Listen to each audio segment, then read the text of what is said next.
નમસ્કાર વિદ્યાર્થી મિત્રો, વિજ્ઞાન અને ટેકનોલોજીની મારી આ ચેનલમાં હું ભાવેશ ગજેરા આપ સૌ વિદ્યાર્થી મિત્રોનું હાર્દિક સ્વાગત કરું છું.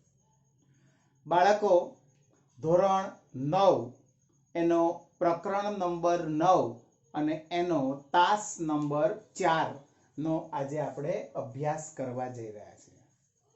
બાળકો, આગળના તાસની અંદર જે આપણે અભ્યાસ કર્યો છે થોડી એના વિશે ચર્ચા કરી લઈએ. તો એવું છે કે ન્યૂટનનો ગતિનો પ્રથમ નિયમ, જડત્વનો અલગ અલગ સંબંધ, દિશા સાથે, દળ સાથે, બરાબર, વેગ સાથે જડત્વનો સંબંધ કયા પ્રકારનો છે એના વિશે આપણે વાત કરી. ગેલિલિયોનો એક આપણે પ્રયોગ સમજી લીધા. એના પરથી આપણને એ વસ્તુનો ખ્યાલ આવ્યો કે જ્યારે પણ કોઈ પદાર્થ હોય એ પદાર્થના વેગમાં ફેરફાર કરવો હોય તો બાહ્ય બળ લગાડવું જરૂરી છે. અચળ વેગથી પદાર્થને ગતિ કરાવવો હોય તો બાહ્ય બળની જરૂર પડતી નથી. બરાબર. છેલ્લે આપણે એવી પણ ચર્ચા કરી કે જ્યારે કોઈ પદાર્થ ગતિ કરતો હોય ત્યારે એ પદાર્થનો વેગ જે છે એ પદાર્થનો વેગ દળ અને વેગ બંને ઉપર અસર કરે છે. એટલે પદાર્થ ઉપર જ્યારે આપણે બળ લગાડવામાં આવતું હોય એ લગાડવામાં આવતું બળ એ દળ ઉપર અને વેગ ઉપર બંને ઉપર અસર કરે. એટલે દળ અને વેગ બંને એકબીજા સાથે સંબંધિત છે અને એના આધારે આપણે ભૌતિક વિજ્ઞાનની એક નવી એક રાશિ દર્શાવી જેનું નામ છે વેગમાન. શું નામ છે એનું? વેગમાન. તો વેગમાનની વ્યાખ્યા થાય પદાર્થના દળ અને વેગના ગુણનફળને, પદાર્થના દળ અને વેગના ગુણનફળને, ગુણનફળ એટલે ગુણાકાર. ગુણનફળનો અર્થ આપણે શું કહીએ છીએ? ગુણાકાર. દળ અને વેગના ગુણનફળને, દળ અને વેગના ગુણાકારને વેગમાન કહે છે. એટલે ગુજરાતીમાં એની જે રાશિ છે રાશિનું સૂત્ર આવું થાય, વેગમાન બરાબર દળ ગુણ્યા વેગ. વેગમાન બરાબર દળ ગુણ્યા વેગ. વેગમાનની સંજ્ઞા p, દળની સંજ્ઞા m, વેગની સંજ્ઞા v. એટલે p is equal to mv. અહીંયા સૂત્ર પરથી એનો SI એકમ બને. અહીંયા શું છે? દળ, દળનો એકમ કિલોગ્રામ, દળનો SI એકમ કિલોગ્રામ. બાજુમાં ગુણાકારમાં છે વેગ, વેગનો એકમ મીટર પ્રતિ સેકન્ડ. એટલે વેગમાનનો SI એકમ બનશે કિલોગ્રામ મીટર પ્રતિ સેકન્ડ. વેગમાનનો SI એકમ બન્યો કિલોગ્રામ મીટર પ્રતિ સેકન્ડ. બરાબર. એની સાથે આપણે નાના એકમોની ચર્ચા કરતા હોઈએ એટલે CGS પદ્ધતિની અંદર એનો એકમ થાય. CGS એકમમાં કિલોગ્રામનો નાનો એકમ ગ્રામ, મીટરનો નાનો એકમ સેન્ટીમીટર. એટલે CGS એકમ વેગમાનનો થાય ગ્રામ સેન્ટીમીટર પ્રતિ સેકન્ડ. હવે અહીંયા આ જે વેગ છે એ વેગ સદિશ રાશિ છે. વેગ કેવી રાશિ છે? સદિશ રાશિ છે. અને વેગ સદિશ રાશિ હોવાથી વેગમાન પણ સદિશ રાશિ કહેવાય. અને એ વેગમાનની દિશા કોની દિશામાં છે એવું કહેવાય? તો કે વેગમાનની દિશા એ વેગની દિશામાં હોય છે. કોઈ પણ પદાર્થ હોય એ પદાર્થના વેગમાનની દિશા વેગની દિશામાં હોય છે. બરાબર. બાળકો, હવે આપણે આ વેગમાન પરથી એક વાત સમજવાની છે કે કોઈ પદાર્થ ઉપર આપણે બળ લગાડીએ, જ્યારે પણ કોઈ પદાર્થ ઉપર બળ લગાડવામાં આવતું હોય એ બળ લગાડીએ છીએ ત્યારે પદાર્થના વેગમાનમાં, કારણ કે વેગમાં ફેરફાર, બળ લગાડવાથી વેગમાં ફેરફાર થાય અને વેગમાં ફેરફાર થાય એટલે વેગમાનમાં ફેરફાર થાય.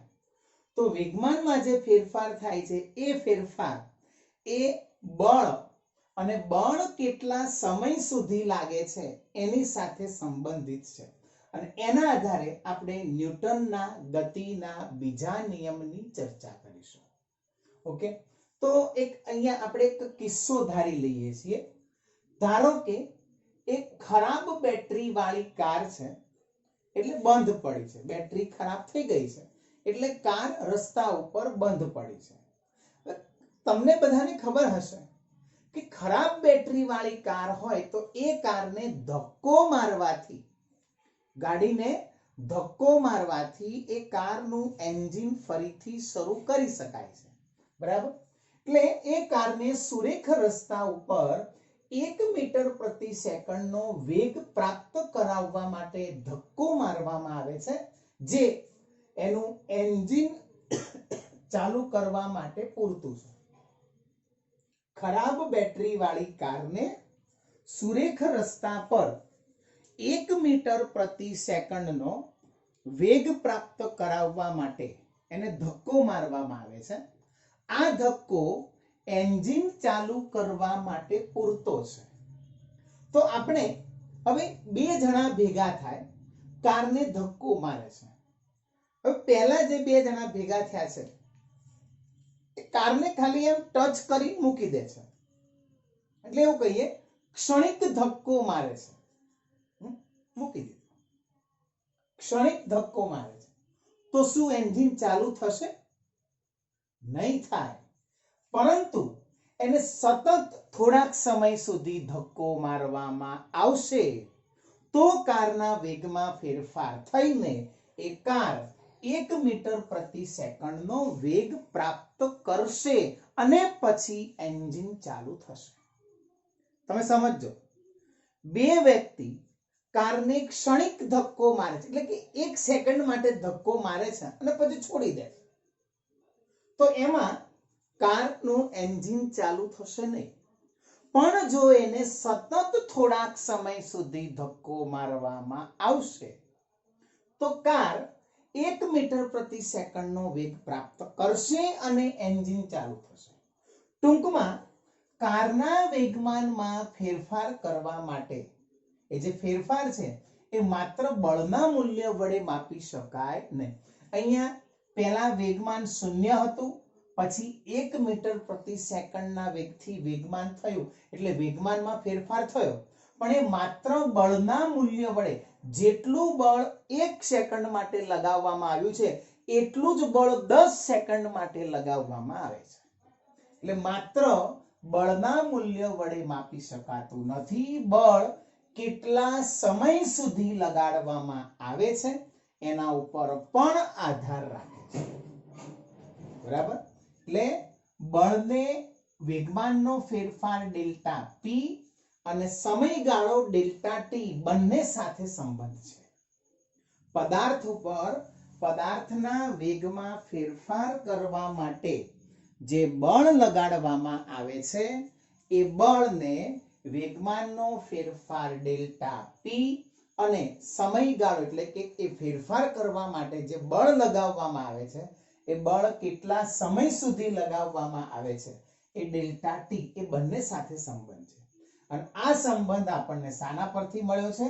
ન્યૂટનના ગતિના બીજા નિયમ પરથી, જેના પરથી આપણને બળનું સૂત્ર મળશે. તો નિયમ શું કહે છે? પદાર્થના વેગમાનમાં થતા ફેરફારનો દર તેના પર લાગતા અસંતુલિત બળ જેટલો અને બળની દિશામાં હોય છે. પદાર્થના વેગમાનના ફેરફારનો દર મતલબ એકમ સમયમાં પદાર્થના વેગમાનમાં થતો ફેરફાર સમય સાથે સંબંધિત છે. એટલે પદાર્થના વેગમાનમાં થતા ફેરફારનો દર તેના પર લાગતા અસંતુલિત બળ જેટલો અને બળની દિશામાં હોય છે. બરાબર? આ નિયમને આપણે અહીંયા રેડ પેનથી અવતરણ ચિહ્નમાં મૂકેલો છે. ખાસ અગત્યનો નિયમ કહી શકાય, આગળના ધોરણમાં પણ કામ લાગે એવો છે. બરાબર? પદાર્થના વેગમાનમાં થતા ફેરફારનો દર તેના પર લાગતા અસંતુલિત બળ જેટલો અને બળની દિશામાં હોય છે. હવે એ સૂત્ર પરથી આપણે એ નિયમ પરથી આપણે સૂત્ર સાબિત કરીએ. F બરાબર ma ના સૂત્રની તારવણી. ધારો કે m દળ વાળો એક પદાર્થ છે જે સુરેખ પથ પર u જેટલા પ્રારંભિક વેગથી ગતિ કરે છે. m દળ વાળો એક પદાર્થ છે. આ પદાર્થ સુરેખ પથ પર u જેટલા પ્રારંભિક વેગથી ગતિ કરે છે. આ પદાર્થ ઉપર આપણે f જેટલું બળ લગાવીએ છીએ t સમય સુધી, તો એ પદાર્થનો વેગ બદલાય છે અને કેટલો થાય છે? v. મતલબ કે આ u પ્રારંભિક વેગ છે અને v અંતિમ વેગ છે. પદાર્થનું દળ છે m. તો આના પરથી આપણને પદાર્થનું પ્રારંભિક વેગમાન અને અંતિમ વેગમાન મળશે. પ્રારંભિક વેગમાન p1 is equal to mu અને અંતિમ વેગમાન p2 is equal to mv. બરાબર. કેટલા સમય સુધી બળ લગાડ્યું? t સમય સુધી. તો t સમયમાં પદાર્થના વેગમાનમાં થતા ફેરફારનો દર, પદાર્થના વેગમાનમાં થતો ફેરફાર, t સમય સુધીમાં પદાર્થના વેગમાનમાં થતો ફેરફાર delta p is equal to અંતિમ વેગમાન ઓછા પ્રારંભિક વેગમાન p2 minus p1. Delta p is equal to p2 minus p1. અહીંયા p2 એટલે mv અને p1 એટલે mu, એટલે આમ લખાશે delta p is equal to mv minus mu. અહીંયા m કોમન આવશે એટલે આમ લખાશે delta p is equal to m કૌંસમાં v minus u. આવું કહેવાય? કહેવાય કે નહીં? ડેલ્ટા p બરાબર m is equal to કૌંસમાં v minus u. બરાબર. હવે વેગમાનના ફેરફારનો દર કેવો હોય એટલે સમય સાથે સંબંધિત છે એવું કહેવાય. તો આવું લખાશે વેગમાનના ફેરફારનો દર બરાબર આમ લખાશે ડેલ્ટા p upon t. અહીંયા delta p is equal to શું લખાય છે? m v minus u upon t. બરાબર. m v minus u upon t. Okay. હવે ન્યૂટનના ગતિના બીજા નિયમ મુજબ, ન્યૂટનના ગતિના બીજા નિયમ મુજબ, ન્યૂટનના ગતિના બીજા નિયમ મુજબ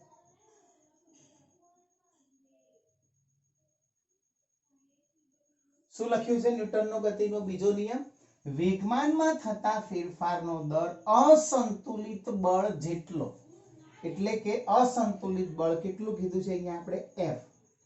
તો આમ લખી શકાય f ચલે છે ડેલ્ટા p upon t.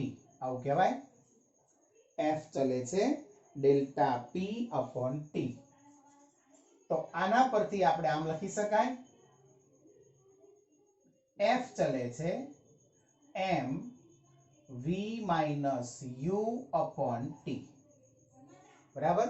તો અહીંયા v minus u upon t એટલે આઠમા પાઠને યાદ કરો, જેમાં આપણે વેગમાં થતો ફેરફાર એકમ સમયમાં એને આપણે શું કીધું હતું? પ્રવેગ. એટલે અહીંયા f ચલે છે શું લખાય? m a, કારણ કે v minus u upon t is equal to a. બરાબર. f ચલે છે શું લખાશે? m a. બરાબર. હવે અહીંયા આ ચલન વાળું જે નિશાન છે, ચલન વાળું નિશાન આપણે ક્યાંય ચાલતું નથી, એટલે આપણે ચલનની જગ્યાએ શું મૂકવું પડે? બરાબર. ચલની જગ્યાએ શું મૂકવું પડે? બરાબર. અને બરાબર મૂકવા જઈએ એટલે ત્યાં શું આવે? એક અચળાંક આવે. એ અચળાંક આપણે શું લખીશું? કે. એટલે f ઇઝ ઇક્વલ ટુ કે એમ એ, જ્યાં k ઇઝ ઇક્વલ ટુ સપ્રમાણતા અચળાંક. k ઇઝ ઇક્વલ ટુ શું કહેવાય? સપ્રમાણતા અચળાંક. બરાબર. હવે અહીંયા જે આ બળ છે F ઇઝ ઇક્વલ ટુ બળ, એ બળનો એકમ આપણે એવો પસંદ કરીએ. આમ તો અહીંયા શું આવ્યું? દળ અને પ્રવેગ આવ્યો. એટલે દળનો એકમ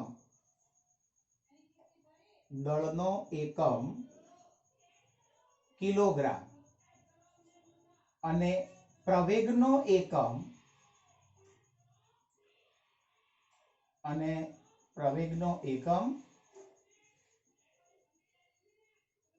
મીટર પ્રતિ સેકન્ડ સ્ક્વેર. એટલે આપણે એવું કહીએ કે બળનો એકમ એવો નક્કી કરીએ, બળનો એકમ એવી રીતે પસંદ કરવામાં આવે કે જેથી k નું મૂલ્ય k ઇઝ ઇક્વલ ટુ 1 થાય. એટલે આપણે k ઇઝ ઇક્વલ ટુ 1 કહીએ એટલે એને આપણે શું કહીએ? f is equal to ma. આ બળનું સૂત્ર. દળ ગુણ્યા પ્રવેગ. શું કહેવાય? દળ ગુણ્યા પ્રવેગ. એટલે 1 કિલોગ્રામ મીટર પ્રતિ 1 કિલોગ્રામ દળની વસ્તુમાં 1 મીટર પ્રતિ સેકન્ડ સ્ક્વેરનો પ્રવેગ ઉત્પન્ન કરવો હોય તો એ પ્રવેગ ઉત્પન્ન કરવા માટે જે બળ આપવું પડે એ બળ 1 એકમ છે એમ કહેવાય. બરાબર. આના પરથી આપણે આવું કહી શકીએ કે 1 કિલોગ્રામ પદાર્થમાં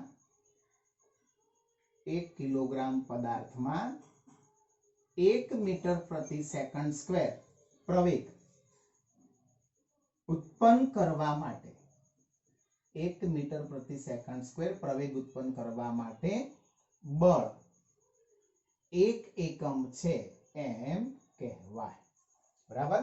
આના એકમ વિશેની જે ચર્ચા છે એ એકમ વિશેની ચર્ચા આપણે કરી જ નાખીએ. તો આ સૂત્ર પરથી બળનો SI એકમ, સૂત્ર ઉપરથી બળનો SI એકમ અહીંયા શું આવશે? કિલોગ્રામ. પ્રવેગ એટલે મીટર પ્રતિ સેકન્ડ સ્ક્વેર. CGS એકમ થશે ગ્રામ સેન્ટીમીટર પ્રતિ સેકન્ડ સ્ક્વેર. બરાબર. આ જે કઈ બી વાતો આપણને સમજાવેલી છે એ કોણે સમજાવી? તો કે ન્યૂટને સમજાવી. તો એના પરથી આપણે બળનો SI એકમ જે છે એ બળનો SI એકમ કોના પરથી? તો કે આઇઝેક ન્યૂટનના માનમાં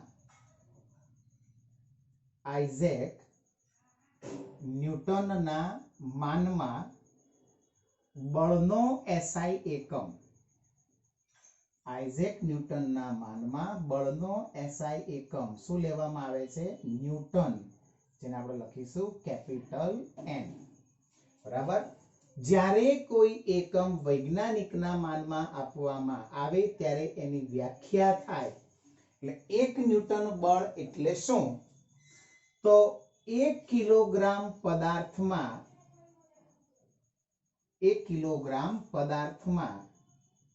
1 મીટર પ્રતિ સેકન્ડ સ્ક્વેર પ્રવેગ ઉત્પન્ન કરવા 1 મીટર પ્રતિ સેકન્ડ સ્ક્વેર પ્રવેગ ઉત્પન્ન કરવા આપવું પડતું બળ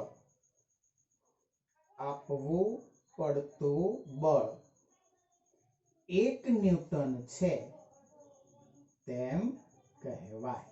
બરાબર. અગત્યનો વિદ્યાર્થી મિત્રો IMP પ્રશ્ન કે ન્યૂટનનો ગતિનો બીજો નિયમ લખી F બરાબર ma સૂત્રની તારવણી કરો. બરાબર. આ પ્રમાણે સૂત્રોની તારવણી કરવાની અને છેલ્લે ન્યૂટન બળની વ્યાખ્યા આપવાની. બરાબર. ચાલો વિદ્યાર્થી મિત્રો, તો આપણે આ તાસ નંબર 4 નો આજે આપણે અહીંયા પૂર્ણ વિરામ આપીએ. નવો વિડીયો અપલોડ કરીએ ત્યાં સુધી સૌ વિદ્યાર્થી મિત્રોને જય સ્વામી।